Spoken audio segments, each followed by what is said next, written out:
पुण्यातील कोथरूड पोलिसांनी 3 मुलींना मारहाण आणि जातीवाचक शिवीगाळ केल्याचा आरोप मुलींनी केलाय। तर अर्वाच्य भाषेत शिवीगाळ केल्याचा आरोप पीडित मुलींनी केलेला आहे। या प्रकरणामध्ये पीडित मुली आणि त्यांचे सहकारी आक्रमक झाले। पोलिसांनी कोणतीही दाद दिली नाहीये, त्यामुळे पीडितांनी पुणे पोलीस आयुक्तांच्या कार्यालयाच्या समोर आंदोलन पुकारलेलं आहे। त्यांच्या आंदोलनाला साथ देण्यासाठी आमदार रोहित पवार देखील त्यांच्या सोबत आंदोलनाला बसलेले आहेत।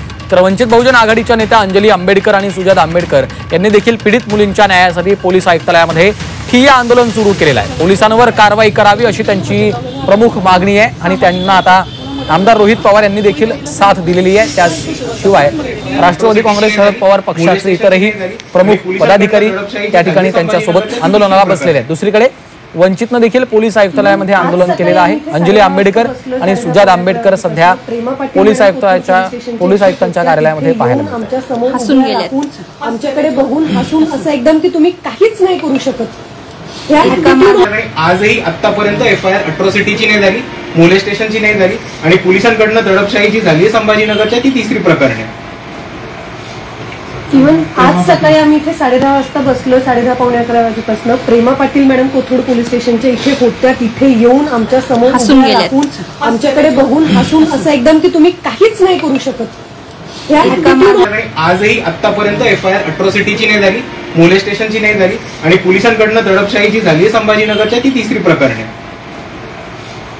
इव्हन आज सकाळी 10:30 पावणे 11 वाजेपासून प्रेमा पाटील मॅडम आज कुठेतरी सोशल हाऊसिंग मध्ये तिथं आता ठेवण्यात आलेली आहे।